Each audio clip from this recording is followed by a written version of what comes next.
Olá, amigos. Olá, amigas. Estamos iniciando o nosso Economia e Desenvolvimento desta semana aí. Indicadores econômicos muito bons, né? O Brasil hoje se distanciando dos países aqui da América do Sul e sendo o exemplo do mundo em termos de crescimento do PIB, redução do desemprego e queda e controle da inflação. Tivemos deflação e agora a inflação está em níveis bem consideráveis do ponto de vista de controle. Temos aí uma inflação que deverá ficar menos de 5% este ano. Lembrando que no ano passado a inflação no Brasil foi de 10,6%, ou seja, estamos caminhando muito bem graças ao governo que nós temos aí. Bom, nós começamos o nosso Economia e Desenvolvimento sempre com a área de contabilidade ou a área empresarial, que de certa maneira são muito atinentes uma à outra. E hoje, o nosso Conversando sobre Contabilidade...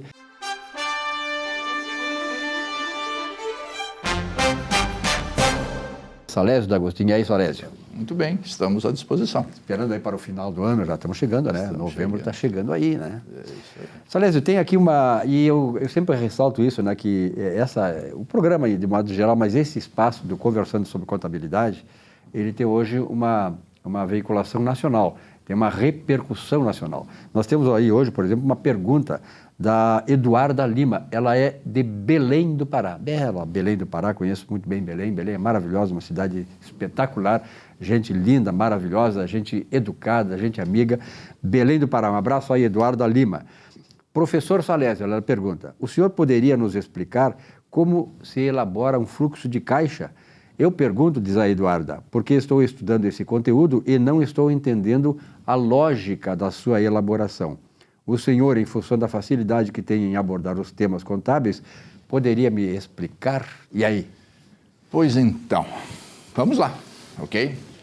A lógica é simples, tá? Se você está elaborando um fluxo de caixa, você tem que ter em mente que o que você vai fazer é conhecer toda a movimentação financeira da pessoa jurídica. É isso? É um fluxo de caixa. Esse fluxo de caixa, você tem que entender que existe dois tipos de fluxo de caixa. O fluxo de caixa a realizar, aonde você controla as contas a pagar e as contas a receber, projetando, evidentemente, o que vai acontecer para você não ter problemas financeiros. Tá? Então, esse é o fluxo de caixa a realizar. Eu preciso saber o que eu vou receber, o que eu vou pagar, vou projetar as minhas compras e as minhas vendas, né? Com isso, montar aquele cálculo, aqueles exames, aquele fluxo, né? Para que eu não tenha problema de pagar meus compromissos logo em seguida. Esse é um deles. O outro fluxo de caixa é o fluxo de caixa que aconteceu, é o fluxo de caixa realizado.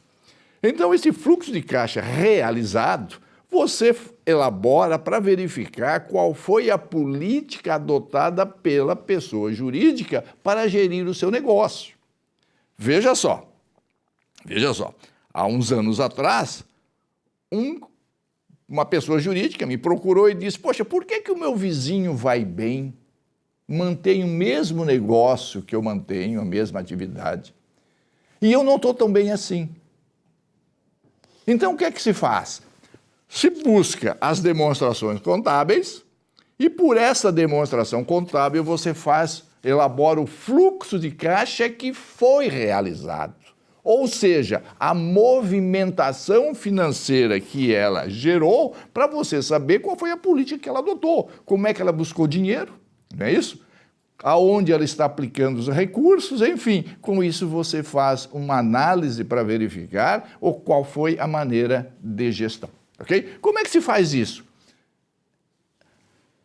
O fluxo de caixa realizado, nós temos dois métodos. É o método direto ou o método indireto.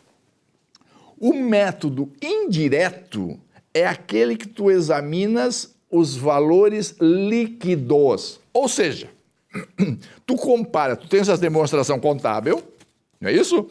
Tu compara o que tu tens e aquilo que tu tinhas. Ou seja, é simplesmente fazer a comparação, o que eu tinha e o que eu tenho. Esta variação gerou um aumento ou uma diminuição do teu patrimônio, das contas que compõem o teu patrimônio. Veja só, se eu tinha Se eu tinha em contas a receber 100, hoje eu tenho para receber 120, o que foi que aconteceu? Uma variação de 20. O que é isso? Se aumentou o valor a receber, significa dizer que você aplicou recurso com os teus devedores. Tu estás financiando os teus clientes. Contas a pagar. Se eu devia 100, hoje devo 80, o que foi que aconteceu? Diminuiu. Tu pagou 20 mais do que tu tinhas para pagar. Isso, então, tu aplicou recurso nos teus fornecedores. Então, esta variação que acontece entre o que tu tinhas e o que tu tens é o que houve aumento ou diminuição, aplicação de recursos ou busca de recursos. Isso é muito simples para te fazeres. Evidentemente que aí você vai examinar aquelas contas que não geram dinheiro, como, por exemplo, depreciação não gera dinheiro, aí tu desloca. Algumas contas que não geram dinheiro, então tu tira fora, porque isso ajusta o teu resultado. Tá? Então isso é simples. Compara o que tu tinhas com aquilo que tu tens, esta variação aumenta ou diminuiu. Se a variação deu devedora, significa dizer que você tem, você aplicou. Se deu credora, significa dizer que deu origem, então que você buscou recurso e aí você faz o fluxo de caixa de forma indireta. O fluxo de caixa de forma direta, aí é um montante bruto, não é líquido. Lá na indireta, tu examina de forma líquida. Na demonstração do fluxo de caixa, pelo método direto, você examina o montante bruto, que esse sim é o fluxo de caixa verdadeiro. Aquele primeiro indireto, mas é um demonstrativo de origem e aplicação. No demonstrativo do fluxo de caixa de forma direta, esse você examina de forma bruta. Veja só, você tem um demonstrativo econômico, o demonstrativo financeiro. Então, lá no demonstrativo econômico, você diz, venda de mercadorias, 1 milhão. Ok? Aí tu diz assim, aonde é que eu faço o lançamento da venda de mercadoria? Então você sabe, a venda de mercadoria eu lanço clientes, a origem do cliente e vendas. Muito bem. Então, se eu vendi 1 milhão, o que é que você fez? Você transferiu esse 1 milhão para clientes. Aí você compara.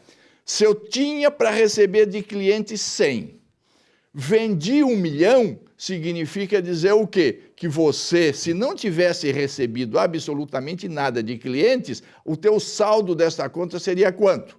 1 milhão e 100. 1 milhão da venda, mais 100 do que tu tinhas para receber. Se tu tens para receber 200, o que foi que aconteceu? 100 mais 1 milhão de venda, como eu tenho para receber 200, então significa dizer que eu recebi 900 mil.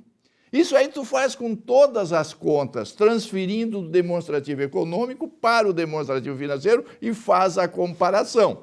Veja só, logo em seguida no demonstrativo econômico diz lá, dedução de vendas, que é o imposto incidente sobre vendas. Então lá vai ter uma coisa assim, e o ICMS sobre venda, 150 mil. Muito bem. Aí você compara, transfere isso lá para o ICMS a pagar. Se eu antes devia de ICMS 20, como eu gerou 150 durante o exercício, se eu não tivesse pago nada de ICMS, eu estaria devendo quanto? 170 mil, 150 mais 20. Aí você verificou que está devendo 30. Então significa dizer o quê? Que você pagou, se você pagou durante aquele período, essa diferença. 20 mais 150, 170, menos os 30 que tu estarias devendo, então tu pagou 140 mil. E aí tu faz toda a movimentação financeira da tua empresa e aí tu sabes o quê? Aonde a empresa buscou e aplicou recurso para poder fazer uma análise, um diagnóstico de como a empresa está gerando. A lei estabelece que depois de você fazer isso, você separa esse demonstrativo em 3 grupos, que é o grupo operacional, é o grupo, as contas que envolvem as atividades operacionais, que é aquilo que as contas que são necessárias para atingir o objetivo, as contas de investimento, não é isso? As contas que envolvem a aplicação de recursos naquilo que não tem giro, não é isso? Que é imobilizado, investimento intangível, onde você faz a movimentação ou compra ou venda e essas contas, que seriam, então, contas das atividades de investimento e depois as contas das atividades de financiamento, que envolve os empréstimos que tu buscou, não é isso? E o aumento de capital e distribuição de lucro, aonde seria então as contas de investimento. Aí divide por 3 setores, tu sabes efetivamente aonde buscou recurso, aonde aplicou recurso e a partir daí tu faz a tua análise enfim, faz análise e recomenda ao gestor aonde ele tem que mexer e como ele tem que mexer para que o empreendimento tenha sucesso e prosperidade. Com certeza a Eduarda entendeu. Eu só fiquei na dúvida seguinte, eu estou com muita caixa, falta fluxo. Falta fluxo. O fato é o seguinte, quando se falta dinheiro, ok? Porque dinheiro é consequência, ok?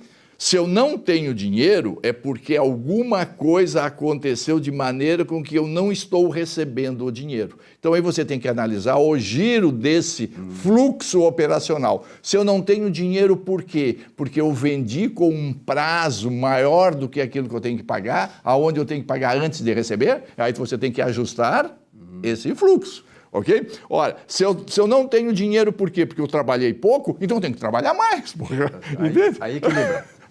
Então, o que nós temos que saber é o seguinte, é que crédito é consequência. Nunca se reclame daquilo que tu não tens. Tu tens que reclamar é por que tu não tens. E aí tu tens que buscar as alternativas para dar solução. Além da contabilidade, um pouco de filosofia contábil, né? Salésio, obrigado pela tua presença. Eu tenho certeza que não só atingiu o objetivo de esclarecer a Eduarda, lá de Belém, a Eduarda Lima, como também a várias pessoas, como eu, por exemplo, aqui, e muitos telespectadores, e, aliás, pessoal até do meio da contabilidade. Um grande abraço, até a próxima semana. Estamos à disposição e continue mandando resposta, que na medida do possível estamos aqui para respondê-las.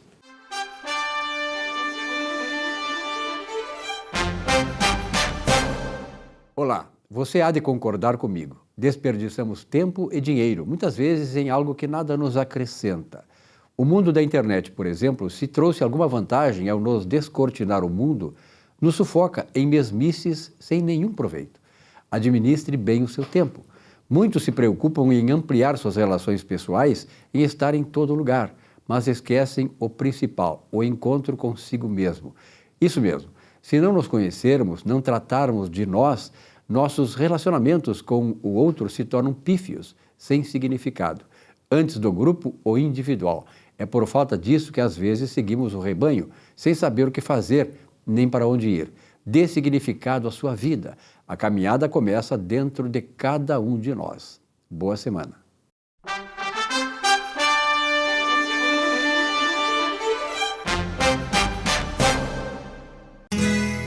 Ser gaúcho é preservar as tradições, é valorizar a educação e acreditar que um futuro melhor nasce nas páginas de um livro. É nossa tradição trabalhar duro. Temos orgulho do suor que escorre do rosto. Ele reconforta a alma e sedimenta uma vida digna. É nossa tradição valorizar o passado para desenvolver o futuro. CMPC Celulose Rio Grandense. Desenvolvimento é a nossa tradição. Já pensou em ter o seu próprio canal de TV corporativa, exclusivo e impactante? Somos a solução para empresas que desejam modernizar seus processos de comunicação. Solução Mídia Digital, transformando a forma como você se comunica.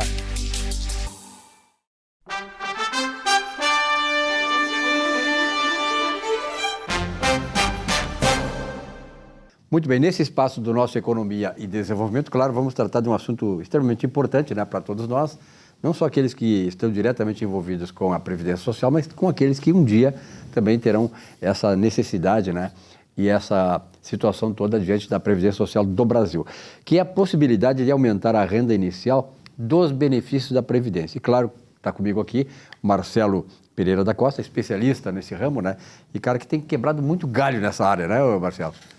Obrigado pelo convite. Muita demanda, né? Tem muita demanda também, né? Nessa área, sim. É.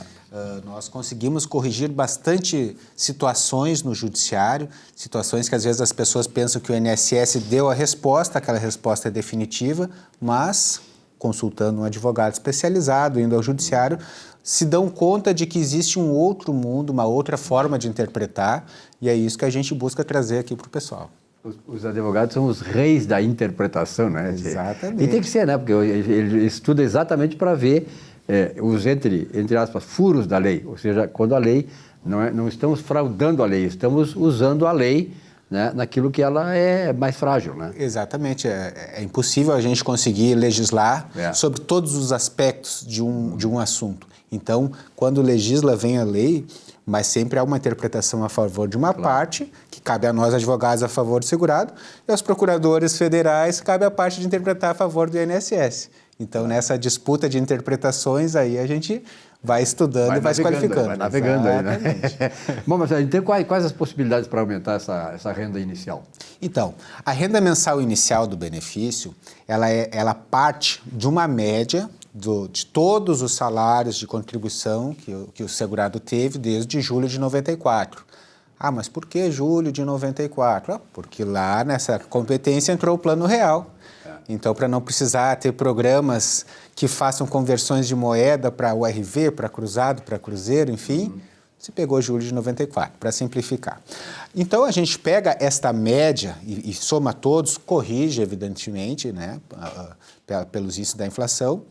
Tendo essa média, o salário de benefício que a pessoa vai receber vai ser calculado com base 60% dessa média, mais 2% para cada ano de contribuição, além do 15º para a mulher e além do 20º para o homem. Então, se um homem vai lá e se aposenta por idade, com 20 anos de contribuição, 65 anos de idade, 20 anos de contribuição, a renda inicial dele vai ser 60% da média. Se for com 21 anos de contribuição, 62%. 22 anos, 64%. E assim por diante. Por isso que se diz que depois da reforma da Previdência Social, se aposenta com a média de 100% aquele homem que tiver 40 anos de contribuição. Por causa disso. Porque além do 20º, vai ter mais 20, formou os 40, 2% para cada um desses 20, vai dar mais 40% em cima dos 60%. É bastante número, né? O pessoal do direito, quando fala em número, fica já com o cabelo oriçado, mas é simples. Quanto mais tempo de contribuição a pessoa tiver, conseguir fazer, considerar no seu cálculo, maior vai vir o benefício. E Silvio, eu gostaria de salientar que não é limite, não tem limitação em 100%. O homem que conseguir somar mais de 40 anos de contribuição, e aí existe, vai receber 102, 104, 106, 110%, conforme conseguir somar. E hoje o que eu quero trazer para o pessoal de casa, para os homens e mulheres, é como fazer para conseguir aumentar esses 2%, né? Esse grãozinho que tu pega um aninho aqui, o outro ano, 2 aqui, 2 ali, 2 ali, e quando vê, tem uma melhora substancial na renda do benefício. Perfeito. E há muitos casos, atualmente, que têm sido revertidos. Muitos casos que têm sido revertidos e muitas situações que a gente consegue revisar o valor da renda mensal inicial. A pessoa se aposentou, quando vê, é surpreendida com aquele valor, esperava que fosse mais, é claro. Depois da reforma, houve uma nova sistemática de cálculo e as pessoas estavam acostumadas com a sistemática anterior. E aí vai lá e procura advogado, encaminhou por conta, encaminhou sozinho, é um direito do cidadão. E quando vem o benefício, se surpreende e procura advogado. E a gente vai ver e coloca para a pessoa. Mas o senhor teve período rural, serviu o exército. Há umas semanas atrás a gente conversou sobre essas possibilidades de aumentar o tempo. Exerceu atividade especial, aí a pessoa responde assim, não, doutor, na verdade eu me aposentei por idade e eu consegui o tempo necessário, então não usei nada disso aí. Aí a gente esclarece para a pessoa que mesmo tendo se aposentado por idade, vale a pena, sim, buscar aquele período rural, converter aquela atividade especial, averbar o período de exército, porque vai aumentar esse 2% para cada ano aí. Às vezes a gente tem pessoas, vamos supor, né? Uma pessoa que trabalhou na metalurgia durante 10 anos. Ela chegou lá, se aposentou com 20 anos de contribuição, 10 anos de atividade especial vão contar como 14. Então, só aí 4 anos a mais, a cada ano é 2%, é 8% a mais na renda mensal inicial do benefício. Que é significativo, 8%. É significativo. E você pega uma pessoa aí que está num benefício aí na base de R$2.000 a R$3.000, 8% já paga muitas contas mensais aí. É verdade, é um ranchinho mensal. E consegue muitas vezes buscar atrasados desde a concessão. Então, E para tudo isso aí, né, é preciso consultar a gente que entende, no caso aí o escritório do Dr. Marcelo Pereira da Costa, né, porque a gente sabe, né, Marcelo, cada vez que alguma coisa, em qualquer área da minha vida, assim, tem que pegar o especialista, porque a legislação, de um modo geral, no Brasil, ela é muito grande, muito ampla e muito complexa. Né? Ninguém entende essas coisas. Né? Eu me aposentei, por exemplo, aí há 12 anos, há 10 anos, com 37 anos de contribuição, embora eu tenha dado muito mais de contribuição, comecei a trabalhar com 18 anos, 17, 18 anos. Mas, e se hoje fosse trazer lá, agora não interessa, não, mas certamente eu teria como repor alguma parcela lá, porque, na verdade, assim, para te ter uma ideia, eu tive 3 carteiras profissionais. De tanto que trabalhei em rádio, televisão, jornal, tudo concomitante, né? Porque não tinha período, às vezes tu fazia trabalho por telefone. Então isso aí acumulava muita renda e tal. Enfim, mas a coisa... Então cada um tem a sua peculiaridade. E é importante buscar o socorro, a assessoria de alguém que entende, porque daqui a pouco ali está uma minazinha de ouro e você não está sabendo explorar. Exatamente. Quando vê tá uma casa na praia ali nos atrasados, a pessoa não sabe. Imagina. Marcelo, um abraço, obrigado pela tua presença aqui, obrigado pelos esclarecimentos que sempre trazes aí com a equipe lá do escritório. Muito obrigado, estamos às ordens aí. Muito bem, um rápido intervalo, já voltamos aqui com o nosso Economia e Desenvolvimento. Até já.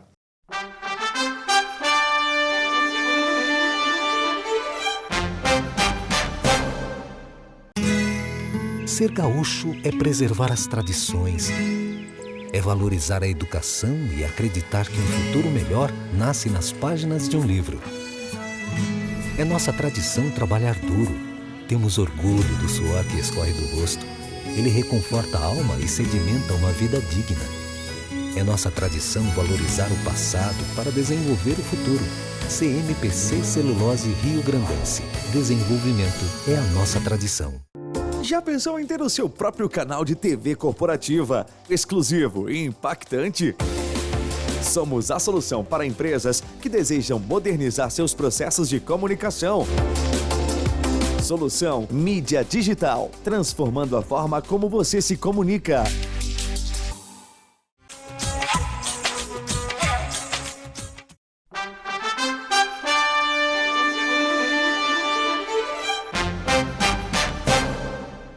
O mercado imobiliário, claro, envolve muitas questões e tal, né? E sempre estamos envolvidos de uma maneira ou de outra, se não estaremos envolvidos diretamente logo.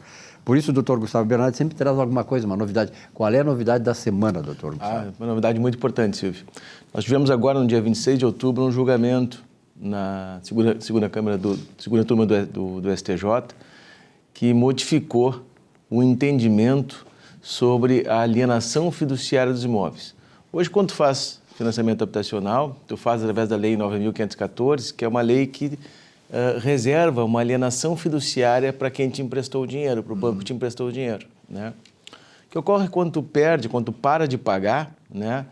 A lei prevê que o banco consolide para si aquele imóvel e 30 dias depois faça um leilão deste imóvel. Né? Isso, de certa forma, foi muito bom porque criou um mercado de compra e venda de imóveis por leilão, que é um mercado muito pujante, que tem imóveis num valor mais baixo, ele tem uma velocidade de venda boa. Porém, durante muitos anos, os mutuários, então, que pagavam anos de financiamento e perdiam o seu imóvel, entravam em juízo para tentar recuperar um pouco daquilo que pagavam. Né? O fundamento que os mutuários tinham nesses processos é de que o Código de Defesa do Consumidor estabelecia que ninguém pode perder tudo na rescisão de um contrato. Né? Teria que haver um equilíbrio e, portanto, aquela pessoa que pagou, mas ainda assim perdeu o seu imóvel, tinha direito a recuperar parte do que pagou. Isso foi indo num crescente no judiciário até que chegou no STJ para decidir qual é a lei aplicável nas alienações fiduciárias. Né? E agora, dia 26 de outubro, o STJ decidiu que a lei aplicável é a lei da alienação fiduciária em detrimento da lei do Código de Defesa do Consumidor. Em resumo, quer dizer o seguinte, os mutuários poderão perder tudo, porque o que a lei prevê é que quando o banco retoma o imóvel, quando o mutuário para de pagar aquele financiamento, o banco tem que notificar esse mutuário e dizer o seguinte, olha, tu parou de me pagar, daqui a 30 dias eu vou consolidar para mim essa propriedade, eu vou tomar a propriedade de volta para mim. Né?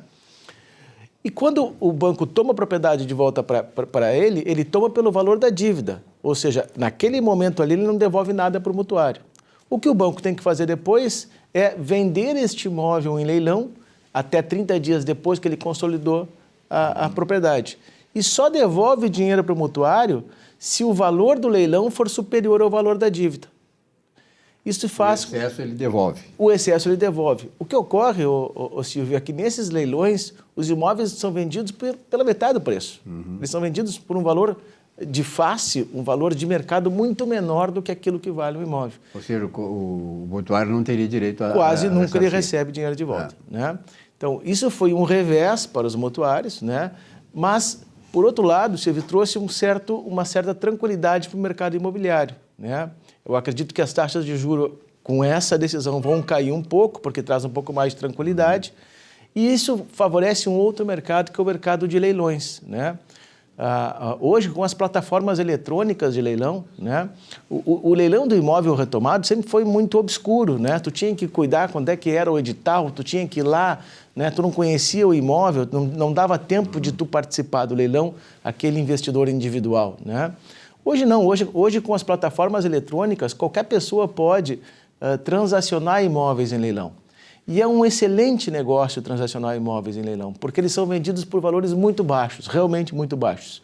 O único cuidado que eu alerto sempre quando a gente é consultado sobre isso, é que você tem que se preocupar que nesses imóveis de leilão você tem que retirar a pessoa que está lá dentro, né? Você tem que fazer uma ação ali de emissão de posse, você tem que fazer uma ação possessória para tirar a pessoa lá de dentro, né? Muitas vezes os imóveis permanecem ocupados, né?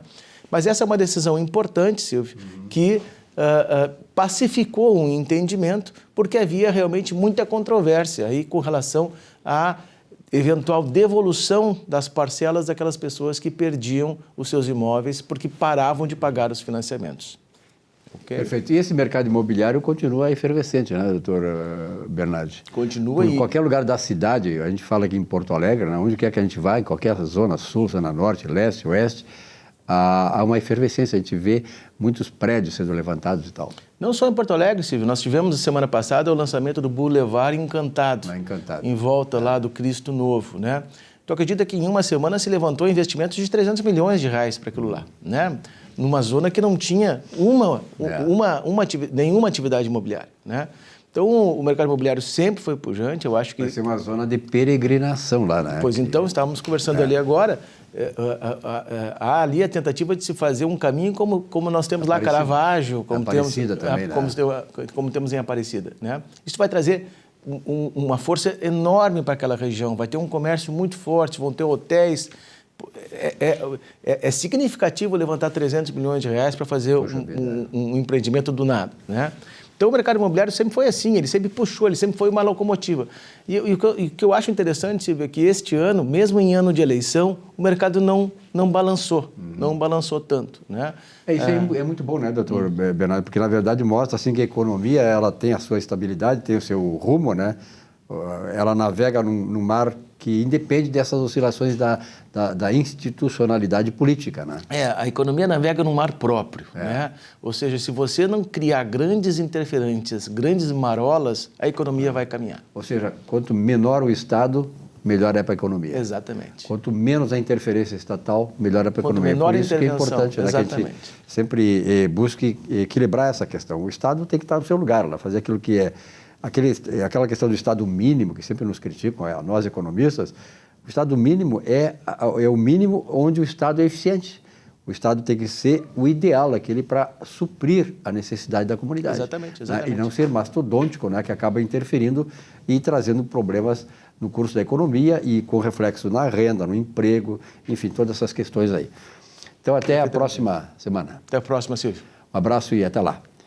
Nós vamos então fazer um rápido intervalo e já voltamos com o nosso Economia e Desenvolvimento. Até já.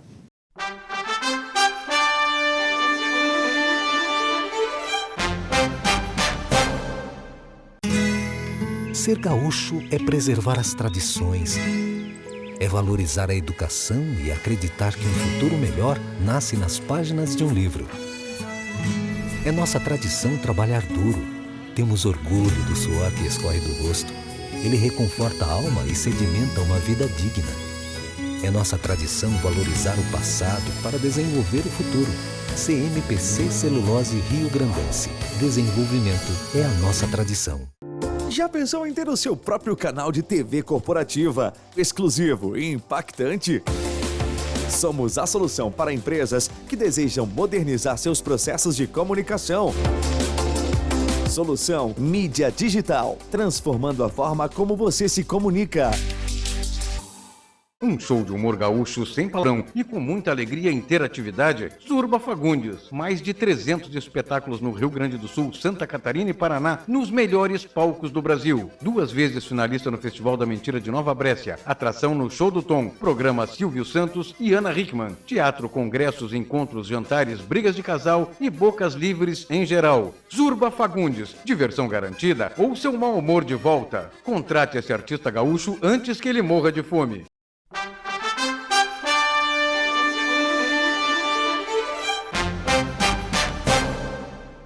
Muito bem, nesse último bloco do programa dessa semana, professor Saul Sastre, que bom tê-lo aqui de Cachoeirinha para o Mundo. Mas barbaridade. Também fico sempre muito feliz estando aqui, Silvio, e ainda mais agora com o nosso convidado diretamente lá de Brasília, do Conselho Federal de Administração, né?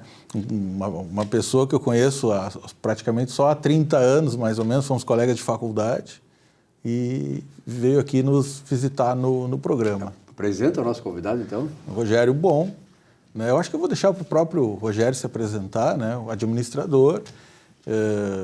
Nós nunca perdemos o contato, porque sempre esteve envolvido no Conselho, como vice-presidente e tal, depois foi lá para o Conselho Federal e faz um trabalho bem significativo para nós gaúchos.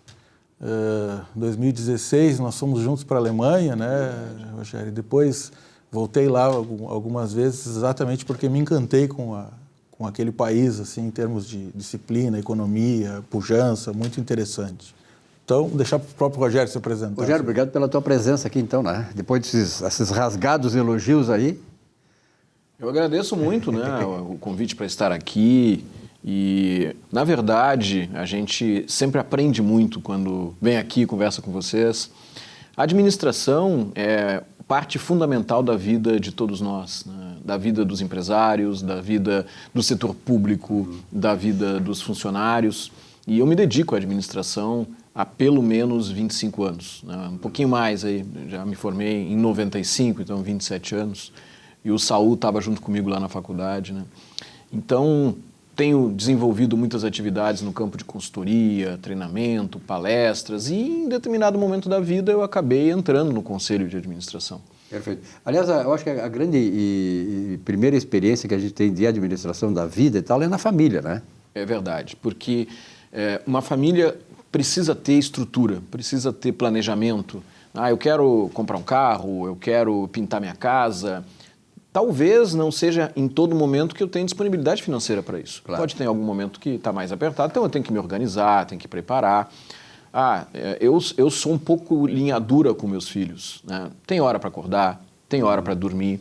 Né? Essa imposição de limites, né, a partir da família, a partir da tenra-idade, como a gente chama, ela é fundamental na vida, porque a vida também tem limites. Ela te impõe limites. Se tu não souber administrar a tua vida dentro dos limites, eu acho que aí é um grande passo para o fracasso, né?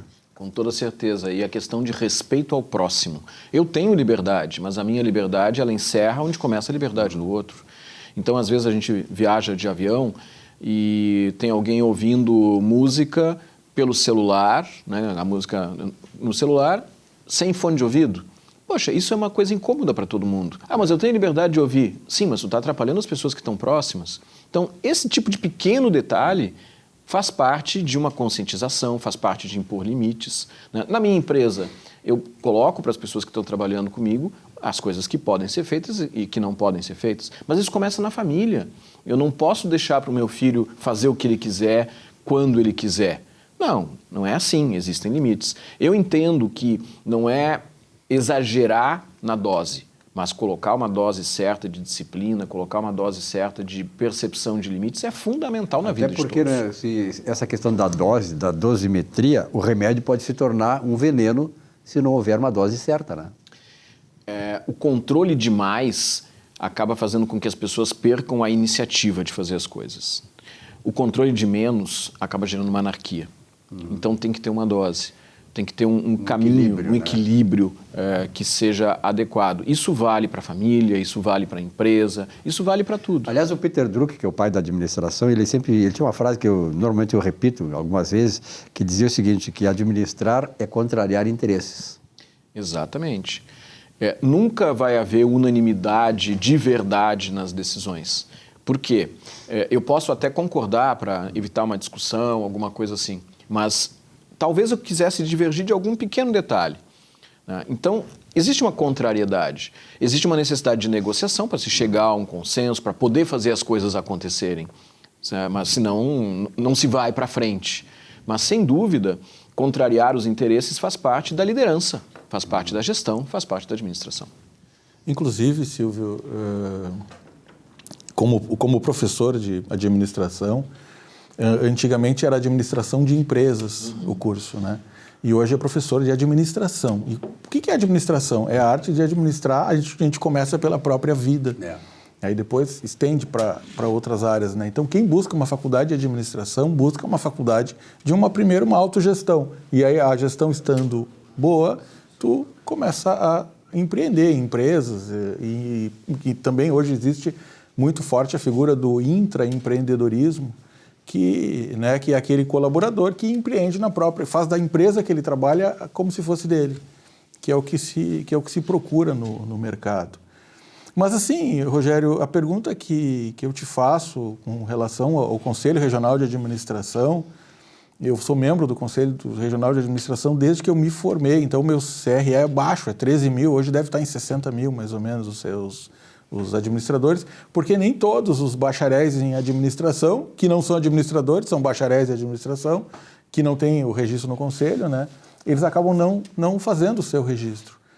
E a gente está vendo aí que está se avizinhando para novembro, né? 22 de novembro, as eleições como foi falado, né? Para deputado estadual, ou seja, para o Conselho Regional aqui do Rio Grande do Sul, temos uma eleição, então mudam alguns conselheiros, me corrija, e muda a administração, né? E nós temos o Conselho Federal, que seriam nossos deputados federais da administração, então, ao qual tu é candidato, pela Chapa 3, né? Pela Chapa 3. Exato, a reeleição, ao qual, então, também vamos ter essa representação. Mas os projetos em cima disso, porque hoje a gente vê, por exemplo, assim, o CRC tem a sua preponderância, importância no nosso mercado, né? Uma grande atuação importante, e isso faz diferença para quem é contador, inclusive o exame de suficiência e tudo mais. Temos a OAB, que nem se fala pelo seu protagonismo em Brasil, Estado e tudo mais. E o CRA? Né? Muitas vezes a gente pensa que o CRA está ficando para trás com relação a isso. E aí o que acontece? Ganha um presidente, vem uma disputa judicial, derruba e tudo mais, ou seja, parece que tem um monte de bom remador, mas não tem e não é uma crítica ao presidente, mas é isso que se percebe. E como tu vender isso para os alunos, da importância de se filiar à instituição, é para ir para lá só para pagar R$500 por ano? Sabe? Eu queria que tu mostrasse isso, o que vem de novo aí para nós. Muito interessante, professor Saul, porque o Conselho Federal de Administração hoje tem a presidência do chamado Conselhão. São 32 profissões regulamentadas no Brasil, entre eles OAB, o CREA, o CRC que tu falaste. E existe uma entidade nacional que congrega todas. Hoje a presidência dessa entidade nacional é do CFA, Conselho Federal de Administração. Eu entendo, professor Saul e Silvio, que deve existir uma maior presença dos administradores no debate dos grandes temas nacionais. A exemplo do que existe de outras profissões. Os conselhos profissionais, eles são chamados a participar, muitas vezes, de comissões em nível de governo federal, de governos estaduais. E, por vezes, os administradores eles não estão nessas comissões, não participam das discussões, não são levados a discutir projetos que estão no Senado, que estão na Câmara dos Deputados, que estão nas Assembleias Legislativas e na Câmara dos Vereadores. Entendo que é fundamental a presença dos administradores para mostrar para a sociedade que a administração faz a diferença. Uma empresa mal administrada, um governo mal administrado, uma casa mal administrada traz consequências sérias, traz dificuldades muitas vezes de se manter funcionando. Então, o papel do administrador é importante. O administrador ele tem que estar preparado. Então, de que forma o Conselho Federal e os conselhos regionais, são 27 conselhos regionais, podem colaborar com isso? Oferecendo possibilidades, convênios, discussões, grandes eventos, né? O professor Saul participou de grandes eventos aí em vários lugares. Eu tive a felicidade de coordenar grandes eventos realizados pelo sistema CFA-CRAs no Brasil e no exterior. Dessa forma, aproximando o que existe de mais moderno de gestão no mundo inteiro dos administradores. Hoje se fala muito de ESG. Eu garanto que muitos dos telespectadores ainda não entendem muito bem o que significa isso. Por consequência, grande parte dos colegas administradores ainda não estão apropriados disso, porque é uma discussão relativamente nova. O Conselho Federal vem trabalhando para divulgar esse tipo de preocupação. Inclusive, em 2014, eu coordenei um projeto dentro da ONU aqui no Brasil, fui ponto focal aqui pelo Rio Grande do Sul. Na época se chamava Projeto de Criação de Multiplicadores de Responsabilidade Social e Trabalho Decente, onde se discutia justamente tudo o que depois viraram as ODSs e hoje se fala em ESG.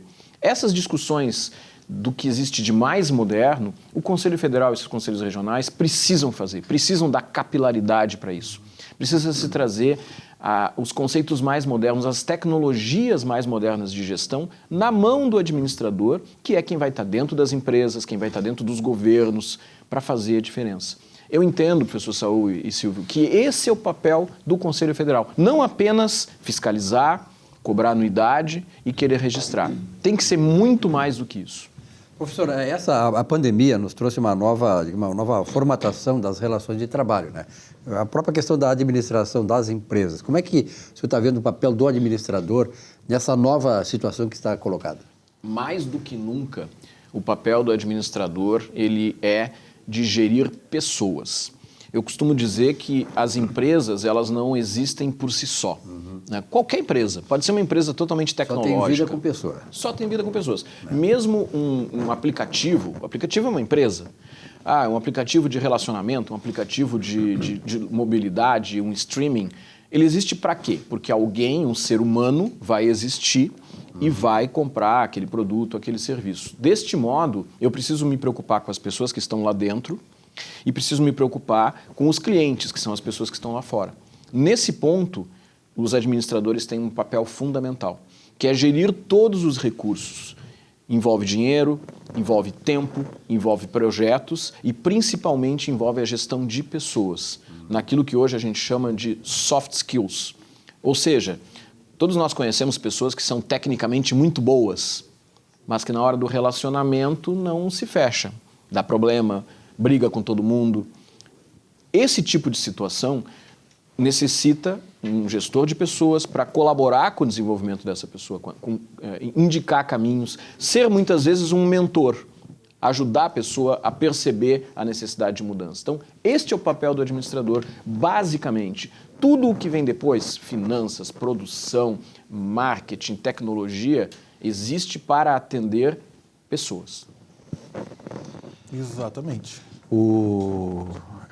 Falar de administração é uma coisa fantástica. A gente começa a trazer outras filosofias, assim, né, Rogério? Mas umas coisas assim mais pontuais, assim, que o administrador, logicamente, eu entendo a tua posição, porque o que acontece, né? Tu estás numa posição federalista, ou seja, está em Brasília, olhando os administradores do Brasil, com foco aqui no Rio Grande do Sul. Mas os problemas acontecem em Porto Alegre, em própria Cachoeirinha, que o Silvio cita bastante e tal, né? Gravataí, tudo mais, ou seja, em cada município no dia a dia. E, por exemplo, nós administradores, e eu queria que levasse isso para o CRA, para que a gente pense um pouco sobre isso. Hoje, por exemplo, a administração tem algumas limitações. Eu não posso, como administrador, por exemplo, criar uma empresa de contabilidade, certo?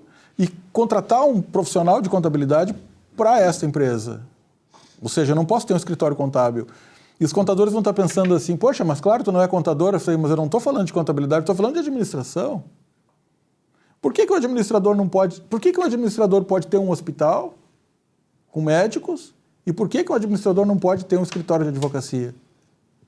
certo? E se tu perguntar para o presidente do conselho, possivelmente ele vai dizer, não pode, a gente estudou isso na faculdade. Hoje é gestão, as melhores bancas, os melhores escritórios contábeis são gestados por administradores. Mas eles têm que ser subservientes ao advogado ou ao contador. Por quê? Porque a legislação, que é uma resolução interna de cada conselho, e é permitido fazer isso. Acho que essa briga é uma briga significativa que abriria muitos campos para o administrador. E eu não vejo os conselhos brigarem por isso, né? Em tantos outros ramos. Por exemplo, a gente pode ser administrador de uma academia. Né? Não necessariamente a gente vai estar dando aula de musculação ou dentro administrador. Exatamente. Estamos falando em gestão, não estamos falando na capacidade técnica operacional de fazer o trabalho. Então, eu tenho batido muito nisso, inclusive fiz esse debate junto com algumas pessoas do próprio CRA, que briguem, que olhem mais para o administrador, que, de certa forma, Rogério, assim, precisa desse olhar, e eleições estão aí, precisa desse olhar mais focado. Como que eu posso ajudar, como o conselho pode gerar mais oportunidades para quem é administrador? Isso vai trazer uma diferença muito grande para o negócio. Outra coisa, aí falando também, faculdades de administração, onde o coordenador não é administrador, o coordenador do curso não é administrador, não pode. O que o conselho faz? Sabe? Eu estou sendo duro com o CRA, mas são vozes daí de fora que a gente, quando vai falar sobre eleições e tudo mais, os administradores perguntam, que foram nossos alunos, que são nossos colegas de muitos anos. Eu acho que e o programa serve para isso, e a nossa amizade também serve para isso, para que tu, no cargo que representa, brigue por isso, numa visão local. E, logicamente, a própria governança, essa ESG que tu trouxe uma mudança significativa nos negócios muito grande, muito grande. E quem olha hoje a administração em cima de governança corporativa, em cima de ESG, está indo muito distante da onde as outras empresas ainda estão engatinhando e sabe, naquela visão assim de um século atrás, aonde eu sei que tu é mestre em economia, né, Silvio? Há um século atrás a gente pensava assim, o administrador, ele olhava para dentro da empresa. Então ele olhava, era um gestor, era um gerente. E o economista olhava para fora do mercado. Era essa visão que existia O economista era o macro e o administrador era o olhava para dentro. Então, o economista, ele direcionava a empresa para os rumos do negócio e o administrador, ele fazia com que antigamente usava-se a palavra departamentos, hoje se usa unidades, que as unidades, então, elas fizessem o trabalho, né, da onde o economista direcionava. Atualmente, hoje, né, o economista tem a sua função importantíssima nos negócios e o administrador, ele olha para frente, ou seja, oportunidades, ameaças, e olha para trás, pontos fortes, pontos fracos para dentro do negócio, né? Para poder melhorar assim e atingir os objetivos. Então, houve uma mudança muito significativa nesse século. O Peter Drucker foi um cara que tu citaste, foi um cara assim muito privilegiado, porque ele passou por vários momentos, né? A própria APO, em 1952, se eu não me engano, administração por objetivos, depois veio o planejamento estratégico, aí vem Norton, Kaplan, com PSC, que quase não se fala hoje mais, já é normal, indicador de desempenho e meta. Então, a administração tem essa importância, é algo preponderante e precisa de um conselho, tanto aqui no Rio Grande do Sul quanto federal, que olhe mais para isso. Empregabilidade, trabalhabilidade, todos esses conceitos modernos, tecnologias de ESG, para as empresas, né? Na área de resíduos foi fantástico isso, sabe? As empresas estão... Quem se ligou nisso, as empresas estão decolando, estão abrindo unidades em tudo que é lugar. E aí, Rogério? Propósito. Acho que essa é a palavra-chave. Simon Sinek discute a questão de propósito. Propósito deve existir para as empresas, deve existir para as organizações, Golden Circle. E o propósito de um conselho profissional deve ser valorizar e trabalhar pela profissão. De que forma? Fazendo ações como essa que tu trouxeste. A legislação da administração é de 1965, 57 anos. Precisa atualizar. Existe dificuldade de se aprovar transformações na lei no Congresso Nacional, pelas razões que todos nós conhecemos, mas é preciso transformar algumas coisas. Então, essa relação com outros conselhos profissionais, que por vezes trabalha-se bem e o administrador tem mais espaço em determinado tipo de empresas e um pouco menos em outros tipos de empresas, é uma relação de conversar com outros conselhos, chegar e sentar. Vamos entender de que forma essa situação, com os contadores, com os advogados, é uma questão de diálogo, penso eu. Eu entendo que a visibilidade, professor Saul e Silvio, é um ponto fundamental da profissão. Mostrar, eu sou administrador, com muito orgulho. O que eu posso trazer de solução para o cliente da sua empresa? Não para a sua empresa necessariamente apenas, mas para o cliente da sua empresa.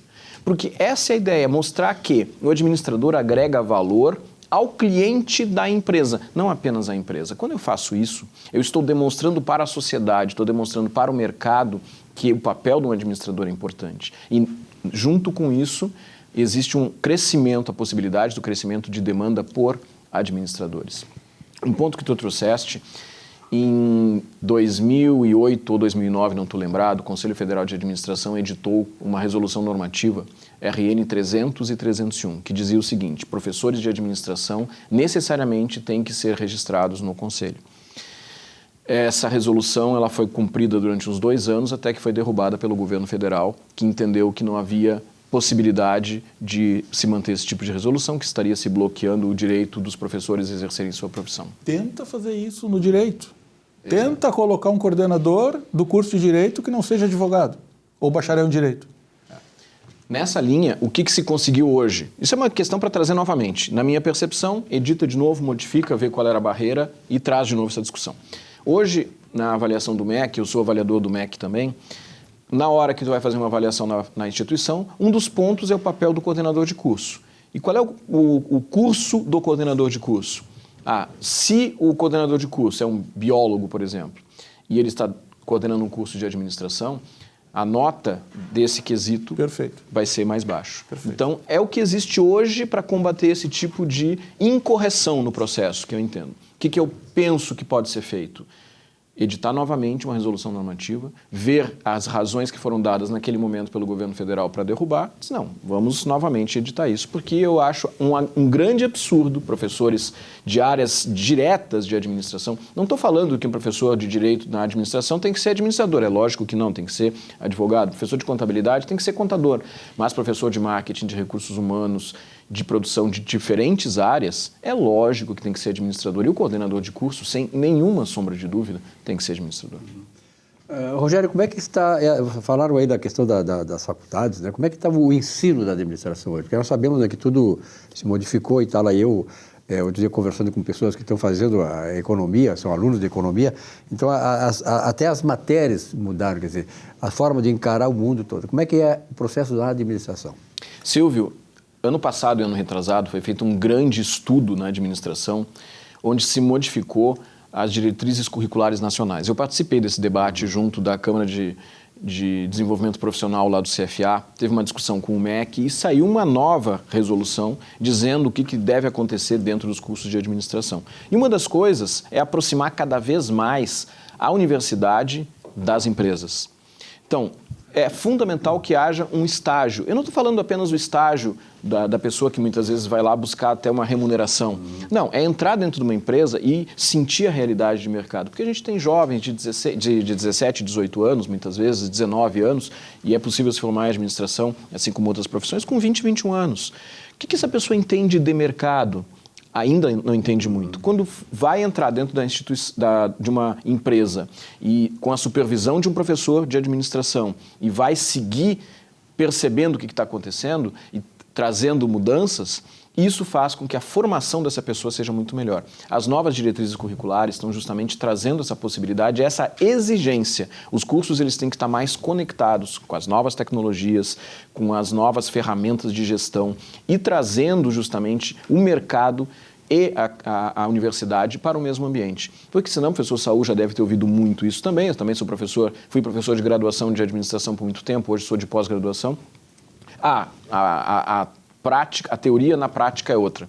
Por quê? Porque se discute algumas coisas e se pratica outras. A realidade de mercado muitas vezes é desconectados. A administração hoje é o curso mais procurado ainda é o curso que tem mais estudantes. Então, existe uma possibilidade muito concreta de se transformar o país pela administração. Não é simplesmente fazer as coisas que a gente vê muitas vezes, né, na América Latina acontecendo e é muito ruim. É a falta de planejamento. Não é aquele planejamento fechado, planejamento estratégico de 30 anos, como se fazia antigamente. Não, o mundo é dinâmico, o mundo virou uma grande startup. Mas o mínimo de organização, o mínimo de planejamento, o mínimo de estruturação tem que ser feito. Não importa se é uma empresa de 2 pessoas ou se é uma empresa de 2 milhões de funcionários. Não importa se é um mercado do meu bairro ou se é internacional. Tem que ter um conjunto de estruturações, regras, para poder fazer a coisa funcionar. E nesse ponto, Silvio e professor Saul, a administração está se transformando para que a capacitação trazida pelas universidades seja mais coerente com o atual momento. Professor Rogério, muito obrigado pela sua presença aqui. Nós estamos chegando ao final do nosso programa desta semana. Saul, vamos trazê-lo mais vezes, né? Porque eu acho importante, né, passar essa mensagem, sobretudo nós que somos aqui administrador, economista e tal, a gente sempre quer fazer com que a sociedade seja bem administrada, seja eficiente e dê resultados, que é o mais importante. Vamos trazê-lo, né? Sabe, Silvio, eu vou confessar aqui também para os telespectadores, nem precisava dizer, né? Meu voto é do Rogério, é lógico, com relação a isso, que a gente vê que ele é uma pessoa preparada, não por ter Com sido, certeza. não por conhecer há muito tempo, né? Mas por ser uma pessoa preparada para estar fazendo e nos representando onde E certamente ele está. essas demandas aí que vocês têm da administração serão conseguidas com pessoas como o Rogério. Rogério, obrigado pela tua presença, então até uma próxima oportunidade, que seja breve, né? Muito obrigado, fico à disposição. E dia 22/11, lembrem, chapa 3 para o Conselho Federal. Muito bem. Saulo, obrigado pela tua presença aqui também. Muito obrigado. A você, telespectador, muito obrigado pela audiência, uma boa semana de trabalho. Voltamos na semana que vem. Até lá.